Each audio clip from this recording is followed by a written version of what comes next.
আসসালামু আলাইকুম শিক্ষার্থী বন্ধুরা, রকমারি লার্নিং এ সবাইকে স্বাগত জানাচ্ছি। সবাইকে মাহে রমজানের শুভেচ্ছাও জানাচ্ছি। তো আমরা আজকে ইউনিট 12 এর লেসন 5 এবং 6 বাংলা অর্থ সহকারে পড়ব। তো আমরা লাস্ট ক্লাসে লেসন 2 থেকে 4 পর্যন্ত পড়েছিলাম। সেখানে আমরা দেখেছিলাম যে তমাল এবং এনডির মধ্যে কথা হচ্ছে। তমাল এবং এনডি তাদের কথায় মানে তমাল এনডিকে যে ইনফরমেশন দিয়েছে সেন্ট মার্টিন সম্পর্কে। তো আজকে আমরা তার পরবর্তী অংশটুকু পড়ব। তো এই যে আমরা দুইটা পিকচার দেখতে পাচ্ছি, একটা হচ্ছে বাংলাদেশের মানচিত্র বা ম্যাপ, আর একটা হচ্ছে একটা সি ট্রাক, যে সি ট্রাকে করে বা জাহাজে করে টেকনাফ থেকে সেন্ট মার্টিন পর্যন্ত যাতায়াত করা হয় বা যাওয়া আসা করা হয়।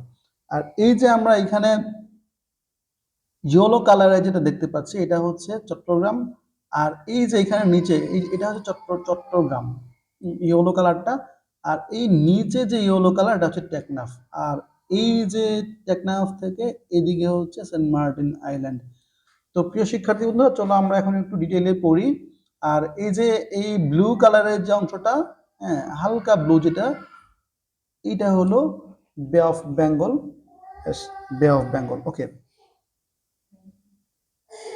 তো চলো আমরা এখন একটু পড়ছি যে এনডি বলছে, so how can I get to Saint Martin island, যে আমি সেন্ট মার্টিন আইল্যান্ডে কিভাবে যেতে পারি। তমাল বলছে, well you can go from Chattogram to Teknaf and then from Teknaf to Saint Martin island. তুমি চট্টগ্রাম থেকে টেকনাফ যেতে পারো এবং টেকনাফ থেকে সেন্ট মার্টিন আইল্যান্ডে যেতে পারো। এনডি বলছে, how far is Chattogram from Teknaf, যে টেকনাফ থেকে চট্টগ্রাম কতটুকু দূরে।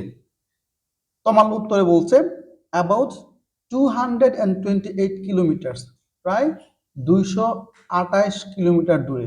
এন্ডি বলছে, and how far is Saint Martin island from Teknaf, এবং টেকনাফ থেকে সেন্ট মার্টিন আইল্যান্ড বা সেন্ট মার্টিন দ্বীপ কত দূরে। তমাল উত্তরে বলছে, ইটস অ্যাবাউট 26 নেটিক্যাল মাইলস, এটা প্রায় 26 nautical mile. A nautical mile is a unit for measuring distance at sea, আর নেটিক্যাল মাইল হচ্ছে সমুদ্রের দূরত্ব পরিমাপ করার একক। বাই সি ট্র্যাক, জাহাজে করে it's about 2.5 hours journey from Teknaf to Saint Martin island, আর জাহাজে প্রায় 2 ঘন্টা 30 মিনিট সময় লাগে হচ্ছে টেকনাফ থেকে সেন্ট মার্টিন যেতে। তো প্রিয় শিক্ষার্থী বন্ধুরা, এই ছিল আমাদের আজকের এই ক্লাসটি। আশা করি তোমরা সবাই ক্লাসটি বুঝতে পেরেছো।